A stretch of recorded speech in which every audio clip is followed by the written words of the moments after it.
अस्सलाम वालेकुम व्यूअर्स, कैसे हैं आप सब लोग। आज मैं आपके लिए बहुत ही आसान और बहुत ही ज़्यादा मज़ेदार सी यूनिक सी रेसिपी लेके आई हूँ नाश्ते की।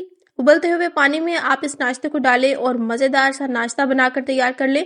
बहुत ही आसान और बहुत ही कमाल का नाश्ता आपके साथ शेयर करूंगी कि आप इसे डेली बनाने पर मजबूर हो जाएंगे। बच्चों को लंच बॉक्स में दें या बच्चों को ब्रेकफास्ट में दें, बहुत ही मज़ेदार सा और कमाल का ये नाश्ता बनता है। सिर्फ हम 1 आलू और 2 कप मैदे से इस नाश्ते को बनाएंगे। तो रेसिपी आपको आज कैसी लगी कमेंट करके ज़रूर बताइएगा और आपसे हम पर रिक्वेस्ट है, चैनल को ज़रूर सब्सक्राइब करिएगा। तो चलिए जी स्टार्ट कर लेते हैं। बिस्मिल्लाहिर्रहमानिर्रहीम। तो यहाँ पे नाश्ता बनाने के लिए जी सबसे पहले हम बाउल में ऐड कर देंगे 2 कप के करीब मैदा। और मैदे को जो है वो आपने अच्छी तरह से छान कर इस्तेमाल करना है। इस रेसिपी के लिए मैदे का छना हुआ होना बहुत ज़्यादा ज़रूरी है। तो इस तरह से जी मैदे को मैंने अच्छे से स्ट्रेन कर लेना है, सारा छान लेना है। उसके बाद अब यहाँ पे मैं हाफ टेबल स्पून के करीब नमक शामिल कर दूंगी और नमक को हमने मैदे के साथ अच्छे से इस तरह से मिला लेना है। और मिलाने के बाद जो है हमने इस तरह से एक होल कर देना है, सेंटर में एक गड्ढा बना देना है। और उसमें हम क्या ऐड करेंगे, उसमें यहाँ पे मैंने 4 टेबल स्पून के करीब दही शामिल कर देना है। और दही जो है वो आपने बहुत ज़्यादा खट्टा इस्तेमाल नहीं करना। पहले जो है वो आपने दही को अच्छे से फेंट लेना है, उसके बाद 4 टेबल स्पून ऐड कर दें और 1 टेबल स्पून भर के यहाँ पे बेकिंग पाउडर और हाफ टेबल स्पून के करीब बेकिंग सोडा ऐड कर दिया है और 1.5 टेबल स्पून चीनी शामिल कर दिया है। इससे हमारा नाश्ता बहुत ही मज़ेदार बनेगा और अगर आपको चीनी पसंद नहीं है आप स्किप भी कर सकते हैं। सारी चीज़ों को मिला लेंगे और इसको जो है वो तकरीबन हम 5 मिनट के लिए रेस्ट देंगे ताकि ये थोड़ा सा राइज हो जाए। तो यहाँ पे देख लिए 5 मिनट इसको कंप्लीट हो गया है और ये देखें कितना अच्छे तरीके से ये राइज हो गया है क्योंकि हमने इसमें बेकिंग पाउडर और बेकिंग सोडा यूज़ किया है। अब क्या करेंगे, इसमें तकरीबन 1 टेबल स्पून के करीब हम ऑयल शामिल कर देंगे। ये जो नाश्ता है हम कम से कम घी में और कम से कम ऑयल में बनाकर तैयार करेंगे। अब सारी चीज़ों को पहले आपने क्या करना है, चम्मच से इस तरह से मिक्स कर लेना है। उसके बाद जो है इसमें हम थोड़ा थोड़ा करके पानी शामिल करेंगे और अच्छी सी इसकी जो है वो एक सॉफ्ट सी डो बना लेंगे।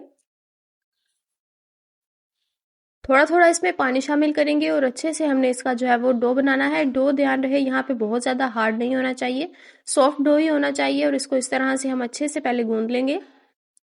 और यहाँ पे देख लीजिए हमारा जो है वो डो बहुत अच्छे से जो है वो गूंद चुका है। इसी तरह का सॉफ्ट सा डो होना चाहिए। इसको जो है इस तरह से पहले थोड़ा सा सेट कर लेंगे, उसके बाद इसको बॉल में रखेंगे। थोड़ा सा इसके ऊपर ऑयल लगाएंगे ताकि ऊपर से इसकी जो स्किन है वो स्मूथ रहे। और इस तरह से ऑयल लगाने के बाद इसको कवर कर देंगे, तकरीबन 15 मिनट के लिए इसको हम रेस्ट देंगे। उसी दौरान जो है यहाँ पे मैंने एक आलू ले लिया है।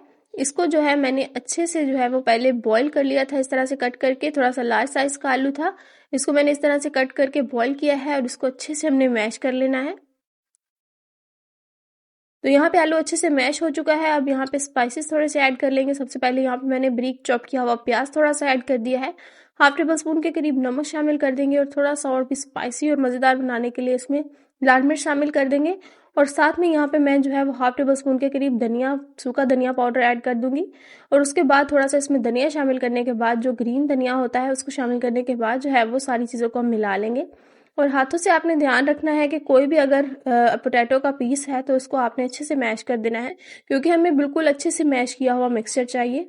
तो अच्छे से आपने इसको जो है सारी चीज़ों को बाइंड कर देना है और अच्छे से सारी चीज़ों को मैश कर लेना है आपने। और ये हमारी मज़ेदार सी और झटपट से हम बनने वाली जो फिलिंग है आलू की वो तैयार हो गई है। अब जी डो भी हमारी जो है अच्छे से सेट हो चुकी है। देखिए कितनी सॉफ्ट सी डो हमारी बनी है। इसको क्या करेंगे, हम काउंटर पे निकालेंगे, इस तरह से थोड़ा मैदा डस्ट करेंगे और इस तरह से क्या करेंगे, इसको स्ट्रेच कर लेंगे। ये स्ट्रेच करना बहुत ज़्यादा ज़रूरी है ताकि इसमें कोई भी स्पेस वगैरह हो तो वो इस तरह से सारी जो है वो रिमूव हो जाए और हमारी मज़ेदार सी सॉफ्ट सी डो बननी चाहिए। अब यहाँ पे देख लीजिए इसको मैंने 2 से 3 मिनट के लिए इस तरह से मसला था और ये देखिए कितनी अच्छी और कितनी जो है वो स्मूथ सी डो हमारी तैयार है। अब इस डो में से जो है तकरीबन मैंने 5 से 6 पेड़े इस तरह से निकाल लेने हैं। और इस तरह से देख लिया मैंने इसके 5 से 6 पेड़े कर ली हैं इस तरह से। अब मैं एक एक डो को पकड़ूंगी, इस तरह पेड़े की शेप दे दूंगी। अब मैंने क्या करना है, ये देख लिया सारे पेड़े मैंने बनाकर तैयार कर लिए हैं। इसको प्लेट में रखेंगे और उसको तकरीबन 5 मिनट के लिए रेस्ट देंगे। अब यहाँ पे 5 मिनट कंप्लीट हो गए हैं। एक पेड़े को पकड़ेंगे, थोड़ा सा इस तरह से पहले हाथों से इसको जो है वो स्ट्रेच करेंगे। उसके बाद जो है हम थोड़ा सा मैदा डस्ट करने के बाद इसको बेलन की हेल्प से जो है वो थोड़ा सा इस तरह से साइज से डबल कर लेंगे। तो ये स्टेप जो है वो आपने अच्छे से देखना है। अब यहाँ पे देख लिए सेंटर में इसके मैं तकरीबन 1 से 1.5 से टेबल स्पून के करीब जो है यहाँ पे फिलिंग शामिल कर दूंगी। और उसके बाद जो है आपने इसको इस तरह से किनारों से पकड़ के, जिस तरह से हम सिंपल पेड़ा करते हैं उसी तरह से आपने इसको जो है वो पेड़े की शेप दे देनी है और हाथों से थोड़ा सा इसको सेट कर लेंगे। अब हमने क्या करना है, दोबारा से जो है इसको हमने इस तरह से बेलन की हेल्प से थोड़ा सा जो है वो इसको बेल लेना है। बहुत ज़्यादा आपने इसको नहीं बेलना और थोड़ा सा इसको थिक ही रखना है, पतला नहीं करना। इसको जो है मैं लंबाई के रुख बना रही हूँ, आप चाहें तो आप इसको गोल के शेप में भी दे सकते हैं। उसके बाद जो है थोड़े से इसके ऊपर जो है वो हम काले और सफ़ेद तिल, साथ में थोड़ी सी कलौंजी और साथ में थोड़ा सा हरा धनिया शामिल कर देंगे। और यहाँ पे हमारी रोटी बिल्कुल तैयार है। अब यहाँ पे मैंने कढ़ाई ले ली है और कढ़ाई के अंदर मैं शामिल कर दूंगी 1 कप पानी। कढ़ाई आपने बिल्कुल गर्म लेनी है। जब पानी में इस तरह से बबल आ जाए तो इसमें हमने वो रोटी शामिल कर देनी है, उसको कवर कर देना है।